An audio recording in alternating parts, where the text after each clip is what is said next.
because I was chilling in the dressing room with a coffee, but suddenly 5 wickets down. But hopefully we'll come back stronger in the next game. শুধু তাসকিনই নন, বিস্মিত হয়েছেন বাংলাদেশের batting দেখা প্রতিটি সমর্থক। 100 রানে 1 wicket থেকে 105 রানে নেই 8 উইকেট। হাইলাইটস নাকি বাস্তব? কিছু সময়ের জন্য সেটা যেন ভুলতে বসেছিল বাংলাদেশের ম্যাচ দেখা সমর্থকেরা।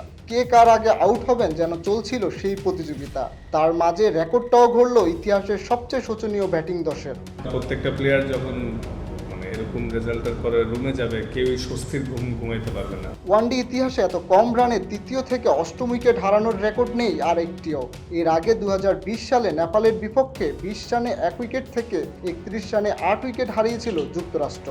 বাকিদের মতো এদিন তাসকিনও ভেবেছিলেন 5 থেকে 7 ওভার আগেই জিতবে বাংলাদেশ। ঠিক তখনই প্রেমাদাসায় অবিস্মরণীয় এক পরাজয়। প্রতি ম্যাচেই ব্যাটারদের দৈন্য দশা। বারবার জয়ের আশা জাগিয়েও কেন ব্যর্থতা নিয়ে মাঠ ছাড়তে হয়, তার কি আছে কোনো সদুত্তর?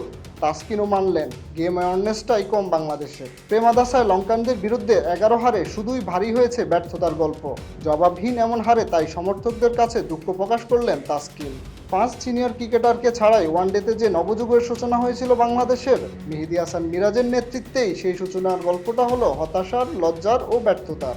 ওয়ানডেতে টানা 7ম পরাজয় বাংলাদেশের। জয়ের আশা জাগিয়েও এমন ব্যাখ্যাতীত ব্যাটিং দশে আবারও প্রশ্ন জাগে, খেলাটাই কি ভুলে গেছে বাংলাদেশ?